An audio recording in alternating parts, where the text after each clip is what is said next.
À qui est la maison? C'est ma putain de baraque. Bonsoir.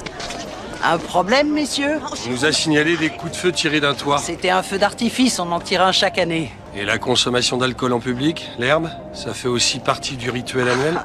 Monsieur... Vous êtes sérieux? Sans déconner. C'est la fête nationale, c'est la fête nationale, les gars. Et toi, surveille tes couilles! À peine Franklin eut-il terminé sa phrase, la colère des policiers explosa instantanément. Sa mère tenta de les arrêter mais fut violemment repoussée. Un policier serra fermement le cou de Franklin, tandis qu'un autre pointait son arme et menaçait tout le monde de ne pas s'approcher. Mourir, vous allez les bouffer si vous continuez, lâchez-les!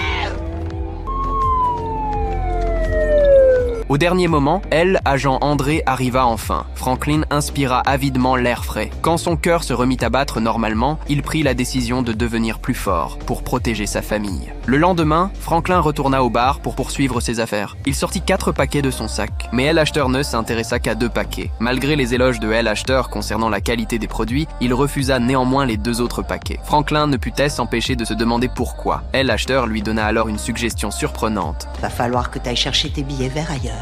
Si tu restes dans ce quartier, ça pourrait mal finir. Un autre cliché. Une prophétie.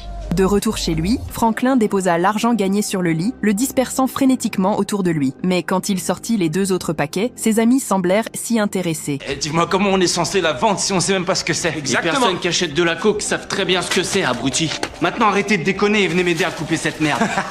Pour éviter d'être repéré par la police, Franklin décida de découper les produits en petites portions. Et de se rendre dans le territoire des Mexicains pour faire des affaires. Un homme inconnu approcha de lui. Son regard féroce fit naître en Franklin un malaise. Pourquoi t'es nerveux? Désolé mais je suis pressé. Attends une minute. C'est quoi ton nom? Franklin. Alors bon voyage, Franklin. Alors que Franklin se préparait à partir, homme brisa soudainement la vitre de sa voiture et le tira hors de l'automobile.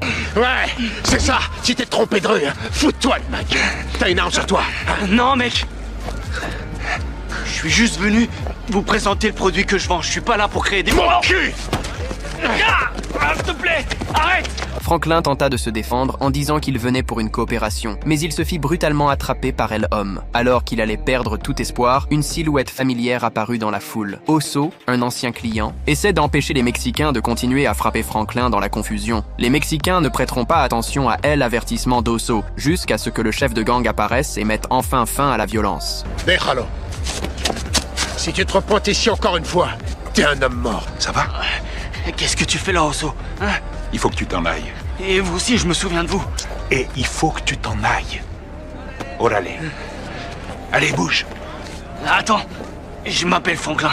Franklin Sainte. Si t'as besoin de quoi que ce soit,